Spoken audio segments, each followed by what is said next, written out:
Parlons du Tambour de soie, mise en scène par Kaori Ito et Yoshi Oida, vu au théâtre Amandier Nanterre.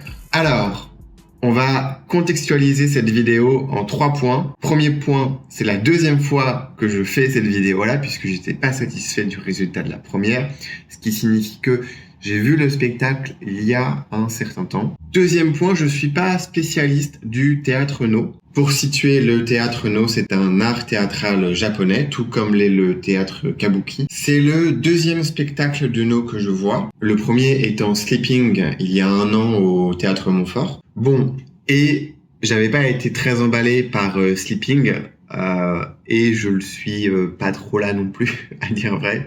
Ce qui m'ennuie, parce que je pense que je rate un truc en fait dans le théâtre No, et peut-être que si j'étais plus familier avec les codes, avec l'esthétique, peut-être que j'apprécierais plus le spectacle. Bon, après, me faites pas dire ce que j'ai pas dit, le spectacle était bien, mais on va dire qu'il manquait un peu de sublime, on va y revenir. Troisième point, c'est un spectacle avec une tête d'affiche. Pour celles et ceux qui ne connaîtraient pas Yoshi Oida, c'est un acteur japonais très connu, notamment parce qu'il a travaillé avec Peter Brook, mais également parce qu'il est l'auteur de plusieurs ouvrages sur le jeu de l'acteur, qui sont L'acteur rusé, L'acteur flottant et L'acteur invisible. L'acteur invisible étant le plus connu des 3, et celui d'ailleurs si vous êtes jeune acteur, jeune actrice, que je vous conseille, puisqu'il présente une méthode de jeu assez différente de celle qu'on peut apprendre en France. Alors, Le Tambour de soie, c'est une adaptation d'une pièce de Yukio Mishima.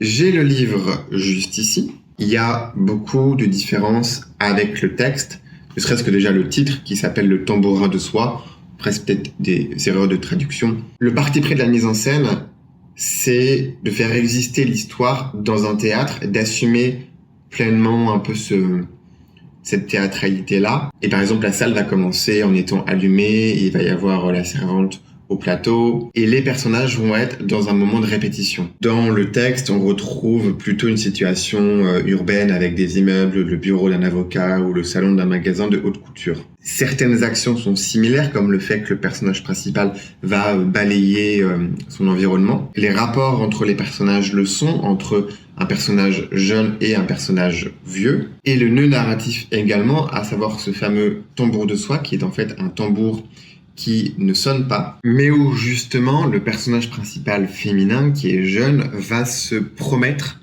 sa main à ce vieillard, à cet homme de ménage, qui est d'une classe sociale moins élevée. Et bien, s'il réussit à faire sonner ce tambour qui ne sonne pas, ces 2 personnages pourront avoir une relation ensemble. Et par exemple, dans la mise en scène, à un moment donné, ce personnage, joué et interprété par Yoshi Oida, va revenir en étant couvert de sang. Bon, là, moi, j'étais un peu perdu, je vous avoue, parce que je comprenais pas trop ce qui se passait au plateau, mais il faut savoir que c'est très peu parlé, et c'est surtout très dansé. Bon, et ce retour du personnage ensanglanté, ça m'a perdu.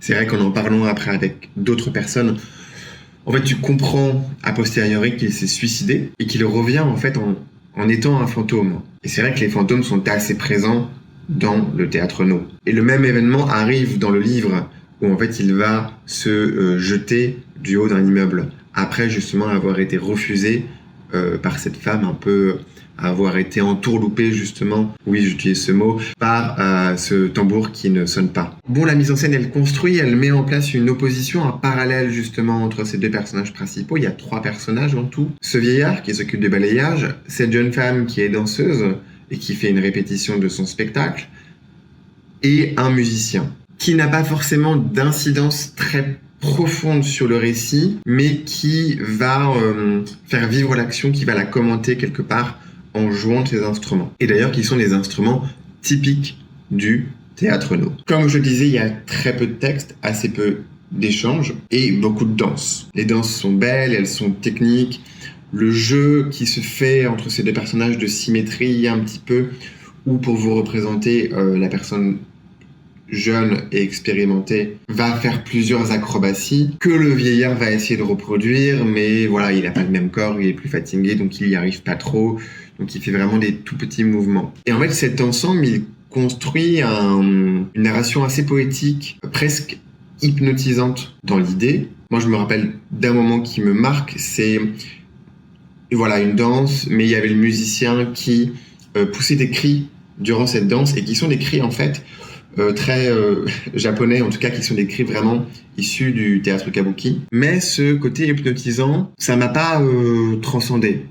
J'ai pas eu ce moment où tu te retrouves embarqué un petit peu dans ce qui va se passer au plateau. Et c'est pour ça que je disais que ça manquait de sublime, parce que tout dans le spectacle est un peu là pour entraîner le spectateur et la spectatrice dans un peu cette folie, cette poésie, ce rapport entre la jeunesse et la vieillesse, ce rapport entre la vie et la mort. Mais voilà, j'ai pas forcément été saisi par l'intensité de ce qui se passait au plateau. Mais bon, écoutez, je vais persévérer, je vais continuer mon parcours de spectateur du Théâtre No, je vais en voir d'autres, et puis et on verra bien, voilà.